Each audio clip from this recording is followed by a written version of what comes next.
you know, what are the earliest neurological signs of aging that we should be paying attention to, and how reversible are they? Because, you know, we keep reading, uh, whether sometimes in social or on social media, in journals, that loss of smell might flag early neuro degeneration. Is that true, or a social media myth? Can you sort of provide some So, guidance on that? so loss of smell is one of the early Parkinson's symptoms. But again, most people who actually have loss of smell will never report it as loss of smell. It's more often loss of taste rather than smell, because really you need to smell to taste as well.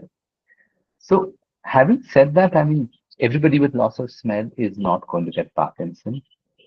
So it's not so easy. I mean, just to say, oh, I have loss of smell, I'm going to get Parkinson. There are three or four what we call prodromal symptoms with Parkinson's. One is REM, sleep behavior disorder, where you shout, talk, tick in your sleep. And that could be one of the very early markers to say that you are at risk of getting Parkinson. Doesn't mean you're going to get it. Right. Okay. Same with the loss of smell. Even many of the patients with Parkinson's, if you look 20 years, 30 years back, many of them have constipation for many years. And many of them also have features of REM, sleep behavior disorder. I mean, sorry, and depression and anxiety. Depression, anxiety, REM, sleep behavior disorder, lack of smell. So these are all soft clinical biomarkers. But it's not enough to say, oh, I have all of this, I'm going to get Parkinson. No. I mean, not without a family history, not without a gene that's going to drive you to get Parkinson, not without any biomarker or anything like that. So I think just because you have and this doesn't mean you're going to get a neurological problem. Now, when you say earliest signs of neurodegenerative disease, there are many other things that happen with normal aging.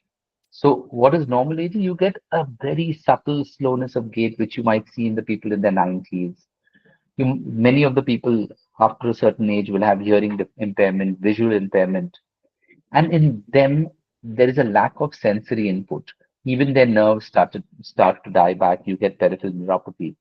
Now, all of this also causes some degree of walking difficulty.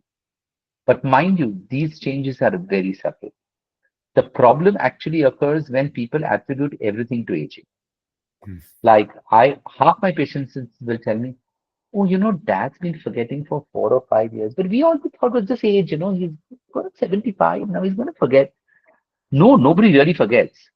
So actually, if you see somebody slowing down, or somebody having forgetfulness, or somebody having a new problem, you need to go and talk to your doctor. Don't attribute it to normal aging. So I Hmm. think that's the message I would like to give the entire community.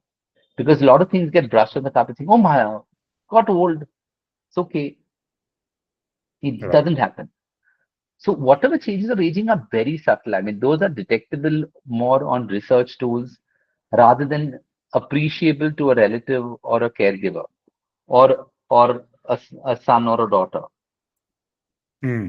That's actually great insight, Dr. Vadia, because effectively what you're saying is, if you can detect it very clearly, that's a flag. At least go have That's the a flag. That's conversation. that's the beginning of a disease. It's something going on. Something might be able to be corrected with correct medication. You might be able to diagnose the patient and approximate, at least get the right advice. I mean, at the end of it, you may or may not be able to reverse it, but at least know what the hell is going on, right? Don't attribute it to aging.